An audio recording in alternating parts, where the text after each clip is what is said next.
So I want to talk about parenting, actually, which is a major aspect of being in a successful relationship with your partner. Is how do you manage parenting together?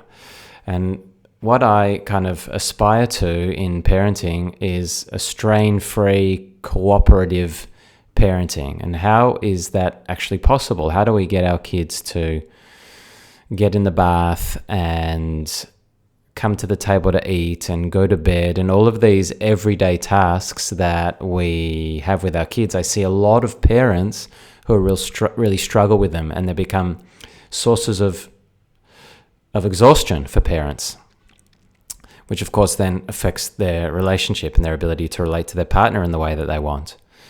So the goal is to make parenting as strain-free as possible, and to me that comes down to really adopting a mindset that I want to respect the free will of my child. I want to respect the autonomy of my child. And therefore, I don't want to force them to do anything. If there's one thing that drains me as a parent more than anything and damages my relationship with my children more than anything, it's to force. That being said, I want to couple this mentality of I respect your free choice, just like I have free choice, so do you, with clear requesting, being very clear and gentle, but very clear with what I want them to do. I want you to come in the bath now. I want you to come to the table now to eat. Or saying it in any way you want. Let's go to the table, let's go to the bath. And then if the child says no, okay, I have a 3-year-old right now, so there's a lot of no's. If the child says no, then I can take a breath and remind myself that the thing that I want them to do doesn't have to happen in this second. That can be a source of a lot of the stress, which then leads me to force them. Is it doesn't have to happen in this second. Maybe there are examples where it really does, if you want to get them in the car seat because you really need to drive. But a lot of the times, we can take a breath and repeat our request in a minute or two. And that usually solves, I would just say, 50% of the conflicts can be avoided by just repeating the request a few minutes later, and maybe repeating it a few times, but it doesn't have to happen in the moment. They might still say no, but if I've adopted this mentality that I am essentially honoring or respecting your autonomy, then the solutions will come out of that place. For example, just say they say no again. They won't come into the bath.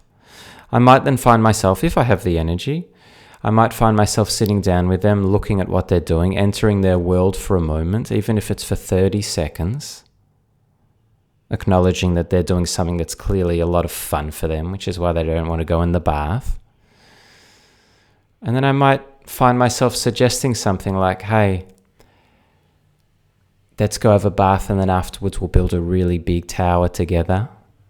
Or how about we take these blocks into the bath if they're plastic? Or let's leave this thing that you're doing in a safe place and I'm going to carry you by the ankles into the bath. Now, the solutions are less important because what's more important is the place that they arise from. If the place I am in with my child is, I'm not going to force you.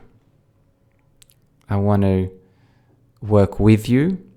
I want to find solutions that work for both of us, but I want to be very clear with what I want and not spend any energy grappling with you,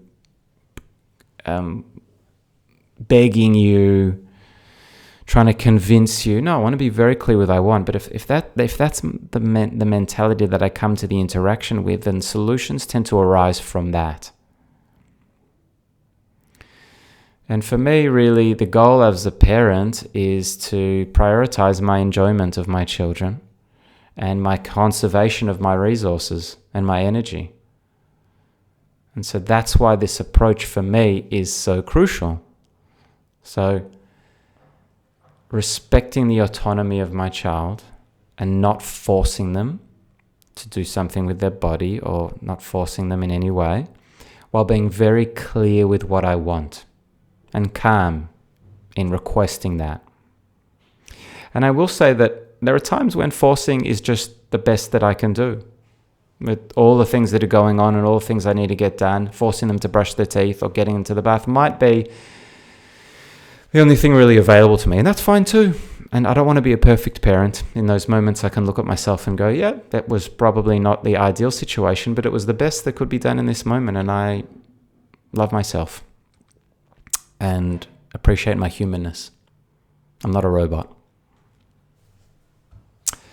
Hope this is helpful in some way.